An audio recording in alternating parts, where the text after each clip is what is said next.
todos e sejam bem-vindos, meu nome é Fontana. Hoje estamos aqui para o segundo vídeo da minha viagem para o Egito. Se você ainda não assistiu o primeiro vídeo, eu recomendo que você assista primeiro ao primeiro vídeo, depois você volte aqui para saber o que aconteceu nessa viagem que foi bastante complicada, que a gente passou por muito perrengue. E eu tô aqui, ó, de coração aberto contando tudo pra vocês. Mas antes de ir pro vídeo, já se inscreva nesse canal se você ainda não for inscrito. Já deixa aquele like babadeiro e vai comentando tudo que você tá achando aqui embaixo. Eu sou @Fontana no Instagram e @It'sFontana no Twitter e no TikTok. No último vídeo, a gente falou sobre o primeiro dia dessa viagem, né? Sobre o perrengue do aeroporto. Nervoso. Os primeiros rolezinhos que a gente deu lá no Egito, que foram rolês muito incríveis, tipo, muito foda você ver pela primeira vez uma pirâmide milenar na sua frente. Tipo, não tem descrição para este sentimento. Também não tem descrição dos perrengues que a gente passa, né? Pra um close, pra uma foto na frente daquela pirâmide, gente, se vocês soubessem, até a gente chegar ali, ó, na frente da pirâmide pra tirar aquela foto, o tanto de gente que a gente tem que gritar, que a gente tem que xingar, que a gente tem que falar: eu não quero comprar nada, eu não quero um cabelo, eu não quero que você tire uma foto. E se você for uma pessoa diferente do que eles considerem, né, você não vai conseguir nem usar o banheiro, que foi o meu caso. Mas indo para o segundo dia dessa viagem, foi um dia que eu tava muito animado, porque a gente ia conhecer o coração do Cairo. Ele ia levar a gente para a cidade, né, a gente ia ali, ó, a pé, conhecer o centro do Cairo, conhecer o centro histórico do Cairo, alguns monumentos muito importantes para a história do Egito. E foi nesse momento, gente, que o meu coração não aguentou, tá? Não aguentou porque, primeiro, a gente começou o dia de uma maneira muito incrível. Nós fomos ao Museu do Egito, sério, um passeio muito legal, muito incrível. A gente já tinha visto aquele museu nos vídeos da escola, a gente tinha visto aquele museu em vários filmes que retratam, né, o Egito Antigo. Então estar no Egito, no Museu do Egito, ver as múmias sem palavras pra escrever aquele sentimento. Você vê o Tutankhamon, não o Tutankhamon, né, mas vê tudo que estava na tumba do Tutankhamon. E além de você ver, você se pergunta, porque são muitos mistérios de como eram feitos aqueles sarcófagos, aquelas joias, aquelas armaduras, como que era tudo feito, porque eles não tinham tecnologia, mas tem, tipo assim, alguns estudos provando que eles tinham algum tipo de laser, porque o corte do ouro era feito de uma forma tão perfeita que só um laser poderia, tipo, cortar. Então a gente foi pela manhã no Museu do Egito, a gente viu muitas coisas incríveis lá, tipo assim, a gente soube de muitas histórias. A gente, muito incrível, muito legal mesmo. Foi também um dos poucos momentos de auge, assim, da viagem, foi estar no Museu do Egito, explorando o museu, vendo as múmias, vendo as obras de arte, vendo as esculturas. Isso foi realmente algo muito especial. E mais uma vez, gente, eu entrando no museu, o guia tinha que ficar falando pro povo se eu era homem, se eu era mulher, o que eu era. Não pôde entrar com câmera dentro do museu. E no momento que a gente tava ali pra entrar no museu, a gente descobriu que era aniversário do nosso guia. Então eu e a Ju, a gente começou, tipo, a cantar parabéns pra ele. E do nada veio a polícia e mandou a gente calar a boca, porque até onde eu sei não se pode cantar e não se pode dançar no meio da rua no Egito. Tá? Fica a dica. Depois do rolê do Museu do Egito, a gente foi conhecer o centrão do Cairo.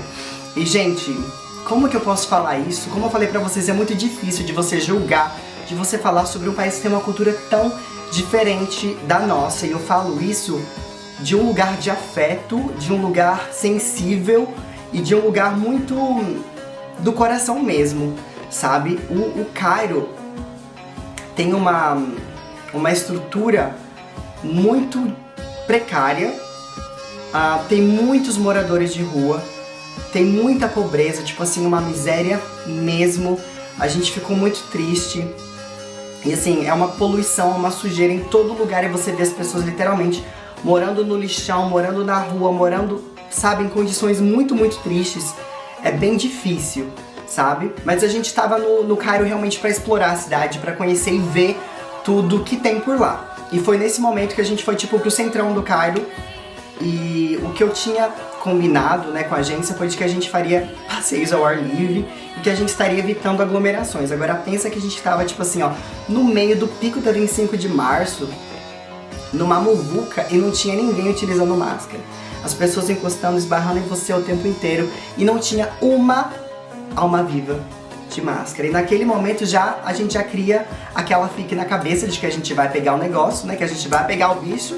E eu fiquei pensando, imagina se eu fico preso no Egito. Eu já quero ir embora, um dia de Cairo, eu já queria ir embora pra Suécia. Imagina se eu tenho que ficar fazendo quarentena neste país. E assim, quando a gente foi parar no meio do centro, cara, eu não sei nem explicar pra vocês, porque foi um assédio tão grande das pessoas querendo vender coisas, das pessoas vindo em cima da gente, falar com a gente. Você tem que estar bem preparado emocionalmente pra falar o tempo todo não, pra você não se estressar, pra você realmente relevar tudo que tá acontecendo ao seu redor, porque é bastante intenso e é muita, muita, muita gente. Nesse passeio do centro, eu não vou saber lembrar bem o nome dos lugares que a gente conheceu, mas a gente conheceu alguns lugares assim históricos, famosos, e também a gente viu o Cairo de cima. A gente subiu numa mesquita que tinha uma torre, a gente viu aquela visão panorâmica do Cairo, que foi assim muito chocante, porque é muito diferente de tudo que eu já vi na minha vida.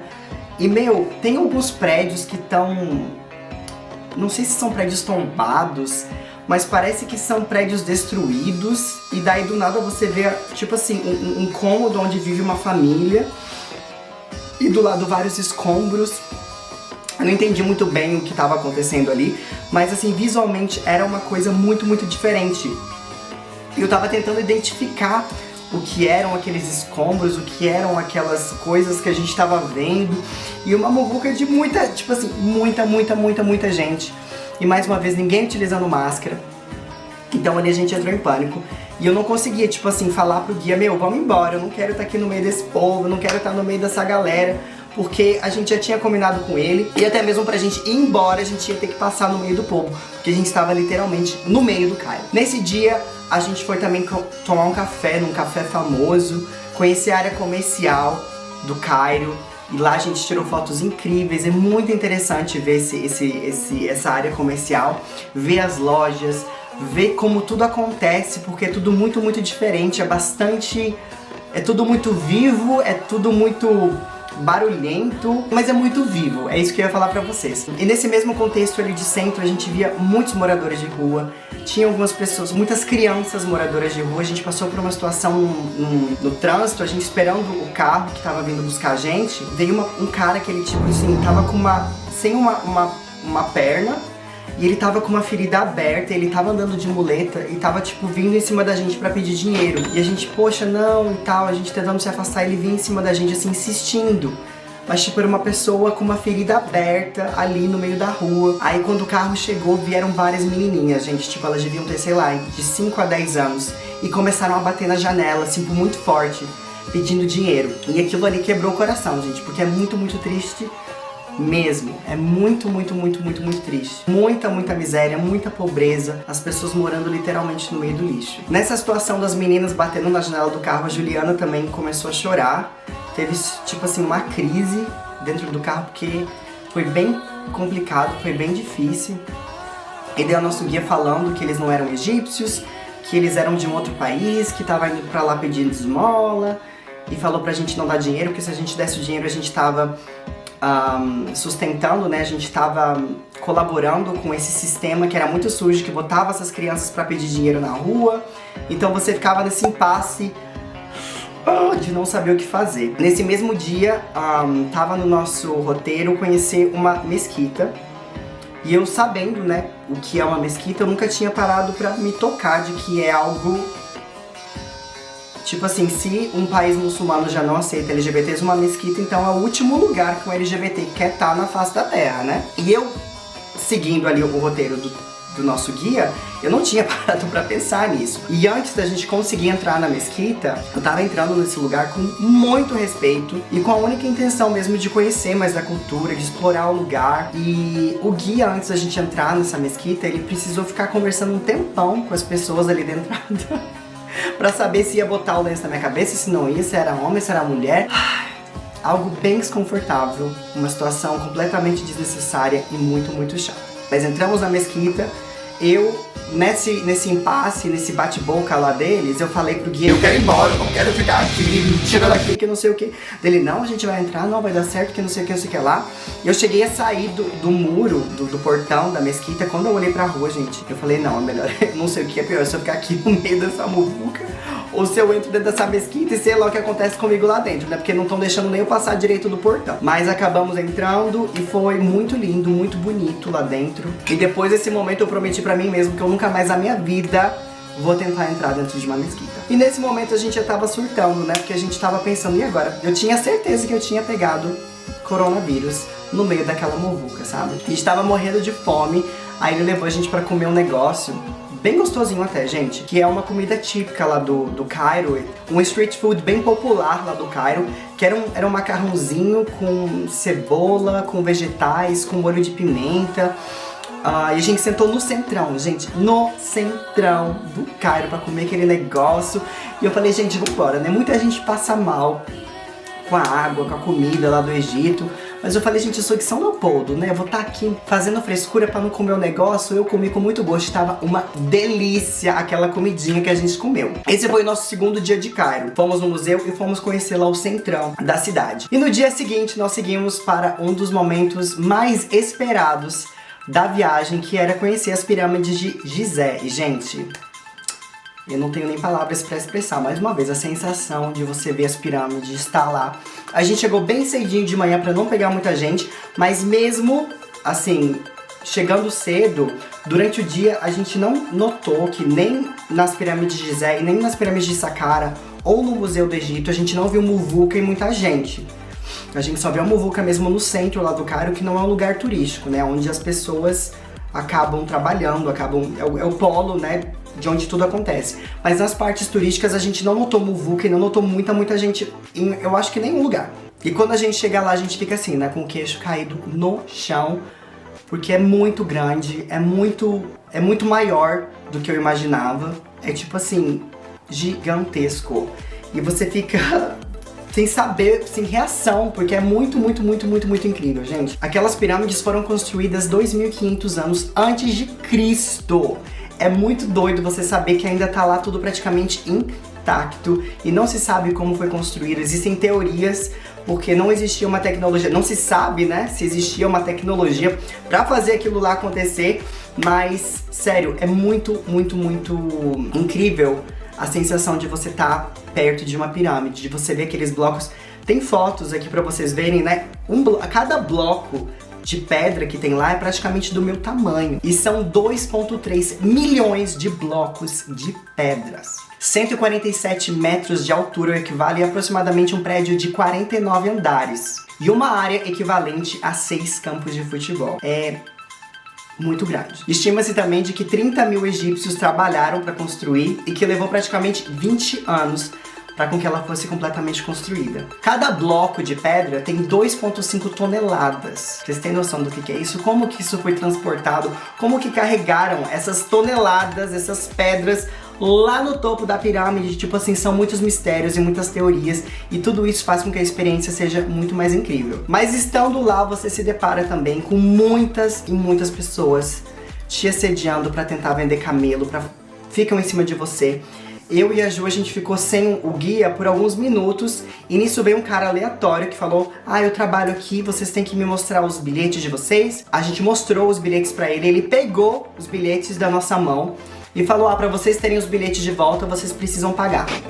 E a gente, como assim? Dele, não, vocês precisam me dar dinheiro pra eu devolver os bilhetes pra vocês. Então tome muito cuidado com os golpes, com as pessoas que estão lá. Esse cara, ele tinha um crachá dizendo que trabalhava lá, tinha o nome, a identificação dele no negócio, mas vai saber se é ele mesmo. Não vá pra lá sem guia, não vá sem um egípcio pra te acompanhar, porque eu não senti segurança, eu não senti que valia a pena.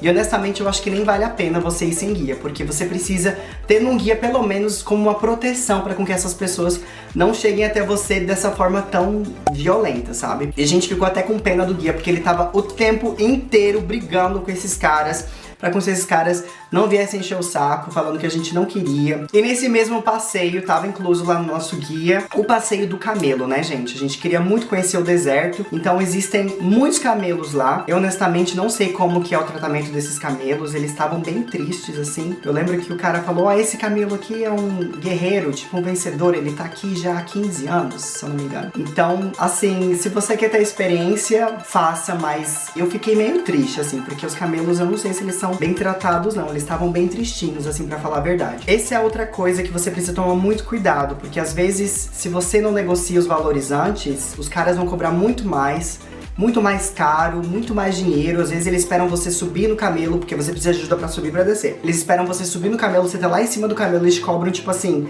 10 vezes mais pra te ajudar a descer do camelo. Por isso que é muito importante você ter um egípcio com você pra te ajudar nesses momentos. E se for uma agência, algum guia, um guia profissional que vai ter a carteirinha, que vai conseguir fazer com que tudo seja mais fácil e mais tranquilo. E a gente foi com guias e mesmo assim foi bem estressante porque a gente tava no camelo e o cara, o dono do camelo, começou a pedir mais dinheiro pra gente e mesmo estando já tudo negociado, tudo feito, ele não queria, ele levou a gente até uma parte onde você não conseguia ver todas as pirâmides, né? E falou, olha, se vocês quiserem ir adiante, vocês têm que pagar tanto mais. E daí o nosso guia começou a brigar com o cara, brigar, e falar. Aí o cara, tá bom, levou a gente até mais um pedaço. Falou, é aqui, se vocês quiserem ir adiante, tem que pagar mais. Então, gente, durante todo o passeio, toda a parte pra chegar no deserto, pra gente ver as pirâmides desse complexo panorama, o cara foi reclamando o tempo inteiro e ele foi brigando com o guia o tempo inteiro. E foi nesse momento que a gente chegou até onde a gente queria e a gente foi inventar de gravar o desafio do El Chan, né? Da gente gravar lá, né, gente? Que todo brasileiro chega no Egito tem que gravar, né? Essa é a mistura do Brasil com o Egito. E, gente, esse dono desse camelo, ele entrou em pânico. Ele não queria que a gente gravasse. Ele ficou brigando lá. A gente usou esse impasse desse momento dele reclamando com o guia segurando o telefone, brigando com o cara. E praticamente o cara falou que a gente não podia dançar, que a gente não podia fazer nada ali, porque era falta de respeito com aquele lugar, que não sei o que lá, sendo que tem vários vídeos, né? Muitas pessoas vão lá e acabam fazendo a dancinha do El Chan no deserto ali no Egito. Então teve esse impasse também, o cara não gostou da gente gravar o videozinho. Então se você for pro Egito e quiser gravar lá o seu vídeo do El Chan, faça discretamente.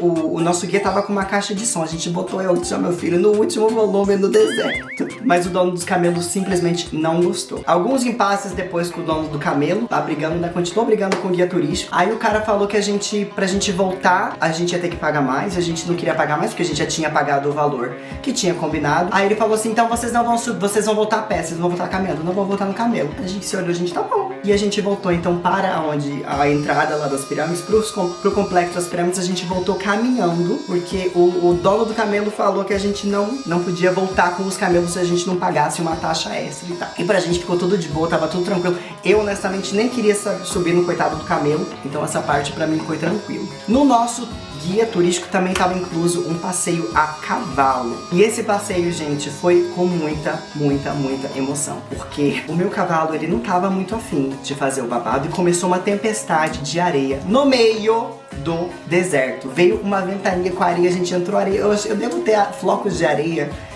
nos meus artifícios até hoje, porque a gente vê aquela ventania, aquele negócio. E no meio do rolê, o meu cavalo simplesmente começou a correr, gente, amigo. No meio do deserto. O dono do cavalo começou a gritar e começou a correr atrás, e o cavalo não parava, ele falava em árabe pra eu puxar a rédea, né? Gente, eu não tenho experiência com cavalo. Aí ele fazia o sinal pra eu puxar a rédea, eu puxava, o cavalo corria mais rápido ainda. Olha, um pânico. Esse passeio do cavalo eu completamente passaria também. Não faria questão, não agregou e não fez diferença nenhuma no nosso passeio. Mas se você quiser fazer, faça com calma e vai de coração aberto, porque pode ser uma situação um pouquinho traumatizante. Nesse dia a gente acabou mudando pro hotel, tipo assim, praticamente dentro das pirâmides. Foi muito legal, porque é uma área muito mais tranquila, não é uma área com muito barulho. O hotel, tipo assim, era muito incrível, muito foda mesmo. Lá a gente conseguiu aproveitar a piscina, a gente conseguiu aproveitar as dependências do hotel. E mais uma vez a gente chegou no hotel, eles dizendo que estavam tomando todos os cuidados com o Covid, mas eu acho que a gente ficou nesse hotel tipo umas 3, 4 noites e todas as noites tiveram um casamento cheio de gente, ninguém usando máscara, mais um motivo pra gente surtar e entrar em pânico. Porque nesse dia das pirâmides, a gente chegou à noite no hotel, tava com um pouquinho de dor de barriga e dor de cabeça, eu estava com praticamente certeza de que eu estava com coronavírus. E ali a gente entrou em pânico, tanto eu e Juliana. Imagina a gente preso nesse país, a gente não consegue voltar pra casa, a gente não vê a hora de voltar. Essas situações de bate-boca, do guia ter que falar com todo mundo pra espantar as pessoas, eu não conseguia usar o banheiro, eu ser foco de atenção em todo lugar que eu ia. Isso era muito, muito desgastante mesmo. Pra voltar pra Suécia, a gente também precisava fazer o teste de Covid. E aí foi uma outra situação muito, muito chata. Começando pelo hotel, porque no hotel o preço que estavam cobrando da gente pra fazer o exame era algo, tipo assim, bizarro. Eu nem lembro quanto é que era, mas era tipo assim, sem mentira, 10 vezes mais do que custaria pra fazer aqui na Suécia, onde tudo é caro, pra você ter uma noção. Então o guia falou pra gente que estavam fazendo o teste, eu acho que era o Hospital do Câncer Infantil, uma coisa assim. Ele falou que não tinha como marcar, você tinha que ir lá e seja o que Deus quiser. A gente tentou entrar em contato com o lugar, realmente não tinha telefone, não tinha nada. O que a gente fez foi, a gente tirou um dia só pra fazer os testes de Covid. Como a gente sabia que não dava pra marcar horário, a gente não sabia o tempo que ia levar, a gente acordou, foi pro hospital e lá foi mais uma grande aventura, né? Porque a gente chegava nesse lugar, não tinha informação, não tinha sinalização. A gente ficou na fila esperando com que a gente fizesse o teste do Covid. Mas até o momento de fazer o exame, a gente não tinha certeza de que realmente a gente estaria fazendo o exame do Covid. E nesse lugar que a gente foi, eu acho que era um lugar que não era, tipo, muito comum turistas irem fazer, né? Porque só tinham egípcios ali, praticamente ninguém falava inglês. Quando chegou a nossa hora de ser atendido, eles pegaram nossos passaportes, fizeram um cadastro e, gente, pasmem, colocaram o gênero do meu exame feminino, mesmo constando no meu passaporte gênero masculino. Eu fui tentar fazer um xixizinho, não consegui mais uma vez, porque eu entrei no banheiro masculino, vieram atrás do banheiro masculino falar que eu tava no banheiro errado. E a hora de fazer esse exame, minha gente, o homem tacou aquele cotonete no meu cérebro, do jeito... Eu já tinha feito vários exames aqui, mas do jeito que ele botou com força, com tanta vontade que ele deu risada da minha cara quando ele tirou aquele cotonete assim, ó, que saiu nervoso de dentro da minha cabeça. Então foi uma grande aventura. A Juliana teve algum problema, eu não lembro o que aconteceu com a Juliana, que eu acho que ela teve que fazer esse exame. Não identificaram, gente, o negócio do exame dela. O tubo de ensaio que você coloca, o cotonete, parece que o dela não tinha identificado. E a gente não sabia se ia estar pronto o negócio no dia seguinte mesmo. Olha, gente, nota 0. Foi tudo um caos, mas fizemos o exame, fomos pro hotel e a gente não conseguiu relaxar, a gente não conseguiu aproveitar, a gente não conseguiu ficar de boa, porque primeiro a gente achou que tava com coronavírus e segundo a gente tava sem o mínimo de certeza, a gente não tinha sombra de dúvida de que se no dia seguinte a gente fosse lá, a gente ia estar com os exames, né, com as respostas dos exames pra poder voltar pra casa. Então a gente passou esse dia inteiro com ansiedade, no dia seguinte fomos lá, pegamos o Uber, fomos pro hospital pra pegar os resultados. Chegando lá, gente, ele tinha uma pilha assim de folhas. E a gente chegou lá, ele, qual é o seu nome? E, gente, lá nessa pilha, eu acho que ele levou a gente uma meia hora pra achar o nosso nome. Achou o nosso nome, quando eu vi, tava com o gênero errado. Eu falei, Juliana, eu falo, não falo, eu troco, não troco, o que eu faço? Porque já foi todo um impasse, porque quando a gente chegou, a pessoa que estaria deliberando os exames, essa pessoa não estava ali. Essa pessoa tava não sei onde. Então a gente teve que esperar um tempão até sair os resultados, essa pessoa chegar com os resultados. Chegando lá, eu vi que o exame tava com o gênero errado. Eu falei, Juliana, e agora? O que a gente faz? Porque esse cara, ele falou, eu vou lá buscar os resultados. Ele foi. Ele voltou tipo uma hora depois com a pilha de exames. Imagina se eu pedisse pra ele alterar alguma coisa, simplesmente impossível. Nesse momento, então, eu olhei pra cima, olhei pro céu, falei, gente, se existe alguma força maior, esse exame será aceito, eu vou conseguir voltar pra minha casa. Porque os nossos exames estavam negativos, a gente não tinha coronavírus, graças a Deus, deu tudo certo. Só que nesse momento o coração tava palpitando, que eu falei, gente, e se no aeroporto pedem o exame tá em outro gênero, vão pensar que é de outra pessoa, e agora o que eu faço na minha vida? Porque estava lá, gênero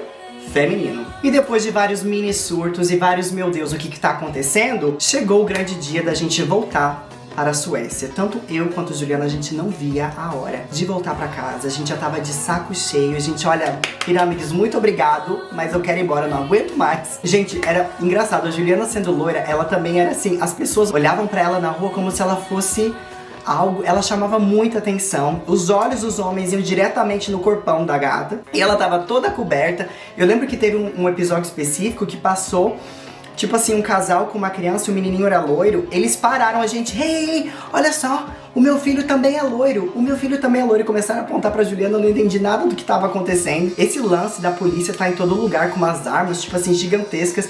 E às vezes você tá, tipo, filmando, tirando uma foto, vem uma polícia, tem que tirar a câmera e parar de filmar, porque Você simplesmente é expressamente proibido você filmar a polícia. Se você filmar, você pode estar em problema. Mas agora começa a última parte da viagem, que foi uma das mais difíceis, né? Chegando no aeroporto pra gente voltar pra Suécia, passamos pela segurança, mostramos o exame do Covid, não deu problema nenhum, graças a Deus. Eu acho que o cara nem olhou direito o nosso exame. Mas na hora de fazer o embarque, dentro do avião, eu passei por uma situação muito, muito chata, que me desestabilizou, me engatilhou, que não estavam querendo me deixar entrar no avião, porque os policiais que estavam fazendo esse controle, olharam pra mim e perguntaram a primeira vez: você é homem ou você é mulher? E eu falei: eu sou homem. E daí eles começaram a rir, começaram tipo assim, alguém ia me revistar, aí veio a mulher, começou a rir, e veio o cara e começou a rir. Pegaram meu passaporte, o cara olhando meu passaporte, e depois veio de novo o policial pra mim, e falou assim: você é homem ou você é mulher? Eu falei: eu sou homem. Ele olhou pra mim nos meus olhos e falou: você tem certeza? Eu falei: sim. E daí ele começou a falar, tipo, muito em árabe, umas coisas comigo, tipo assim, como se ele tivesse bravo. A fila atrás de mim, gigantesca, das pessoas pra fazer o embarque no avião. E começaram literalmente, tipo assim, a discutir entre eles, discutir comigo em árabe, eu não entendendo nada. Me levaram pro lado, começaram a me revistar no meio ali de todo mundo. Tirei o meu sapato, eles olhavam pro meu passaporte, olhavam pra minha cara, estavam tipo assim, discutindo, sabe? Literalmente não estavam me deixando entrar no avião. E me deu muito medo ali, gente. Eu fiquei com pânico, fiquei com crise. Eu realmente achei que eles não iam deixar eu embarcar, que não estavam deixando, né, eu voltar pra casa. E eu ali já tava completamente estressado, desgastado de toda a viagem. Naquele momento eu comecei, tipo assim, a palpitar. A Juliana também em pânico, sem saber o que fazer. Ela já tinha passado pra entrar no avião. E naquele momento, gente, pânico, crise. Literalmente não estavam deixando eu entrar no avião porque estavam achando que eu estava mentindo o meu gênero por algum motivo. Imagine se eu fosse uma pessoa transexual, tipo assim, gente, expressamente proibido. Você que é uma pessoa transgênero, não se coloque nessa posição. Não vá para o Egito, não faça isso com você. Ou uma pessoa diferente, uma pessoa com cabelo colorido. Cara, eu fico até emocionado de falar isso, porque eu jamais recomendaria ninguém a ir pro Egito passar por essas situações que eu passei. Ficamos ali por um tempão, esses policiais me humilhando, brigando comigo no idioma que eu não entendo, questionando o meu gênero, me tocando. Foi uma humilhação horrível e eu não desejo para absolutamente ninguém, gente. Esse é o resumo da viagem. O Egito não é um país para todo mundo. Eu recebi vários relatos de várias pessoas no meu Instagram que passaram por situações parecidas ou situações piores. Muitas pessoas têm o sonho de conhecer o Egito, mas infelizmente não é um destino que eu recomendo, não é um destino que eu considero seguro, porque você simplesmente não sabe o que pode acontecer com você. As pessoas que estavam na fila comigo tinham os outros turistas, essas pessoas começaram a pressionar e falar: deixa ele passar, ele já tá mostrando o passaporte, ele tá falando que ele é menino, deixa ele passar. Então, eles só me deixaram passar porque as pessoas da fila começaram a pressionar os policiais pra me deixar passar. E até isso acontecer, gente, eu tava assim, numa crise, eu não conseguia nem respirar direito. Só o pensamento de achar que talvez eu tivesse ficado preso lá no Egito, a minha cabeça simplesmente pirou, eu surtei, eu tive um mini surto assim na minha cabeça. Eu não tava processando o que tava acontecendo. Quando me deixaram passar, eu fiquei assim, sem reação. Eu não conseguia respirar direito, eu não conseguia caminhar direito. E foi assim até eu estar na minha casa, aqui onde eu tô agora. Eu fiquei em sei lá, sabe, um trauma, realmente um trauma. Porque eu fui muito, muito humilhado ali naquela situação dos policiais. Eu lembro que quando a gente chegou aqui na Suécia, a pessoa que fez o controle de passaporte aqui em Estocolmo, o cara tava com um broche de arco-íris. Aquilo ali, sei lá, cara, eu não sei nem falar. Quando eu vi aquele broche de arco-íris nele, eu falei: gente, é muito bom estar em casa. E eu me coloquei nessa situação, me coloquei nessa aventura de ir pro Egito. E eu espero do fundo do meu coração que eu nunca passe por isso novamente. E eu não recomendo essa situação, não recomendo essa viagem, não recomendo esse lugar pra ninguém. Eu não recomendo pra ninguém justamente por essas situações bem inconvenientes e desconfortáveis que eu passei. Eu fico realmente muito triste de sentar aqui e falar essas coisas sobre o Egito com vocês, mas eu não recomendo que ninguém vá pro Egito, porque você se coloca em risco iminente o tempo inteiro. Eu fiquei num clima de tensão, de estresse, de medo o tempo inteiro, durante os 7 dias que eu passei lá no Egito. Você como LGBT, você como mulher, você como quem for, gente, não vá para o Cairo. Eu não recomendo, porque você vai estar se colocando numa situação de risco e uma situação que eu tive a sorte de ter as pessoas lá na fila, pressionando os policiais pra me deixar passar, mas imagina se eles tivessem me apreendido, sei lá o que teria acontecido comigo. Eu não conheço ninguém no Egito, não falavam o meu idioma, estavam me humilhando lá na frente de todo mundo. Imagina poderia ter dado muito, muito errado. Então, por essa e todas as outras situações de humilhação que eu passei por lá, eu não recomendo esse destino de viagem pra ninguém. Eu aprendi muito mais sobre o Egito no YouTube, na escola, do que quando eu tava lá, porque a gente se coloca nessas situações de estresse o tempo todo e você fica sem conseguir aproveitar a viagem, sabe? Enfim, gente, essa foi a minha experiência no Egito. Vou fazer mais um vídeo respondendo as perguntas sobre o Egito pra vocês, então já se inscreva aqui no canal e ativa o sininho pra você não perder quando esse vídeo sair. E me deixa saber aqui nos comentários, você também tem o sonho de conhecer o Egito? Você já conheceu o Egito? Teve uma experiência como a minha por lá? Me deixa saber. Obrigada por terem assistido esse vídeo até aqui. Se inscreva no canal se você ainda não for inscrito. Deixa aquele like babadeiro e comenta tudo que você achou aqui embaixo. Eu sou @Fontana no Instagram e @It'sFontana no Twitter e no TikTok. Nos vemos em breve. Tchau!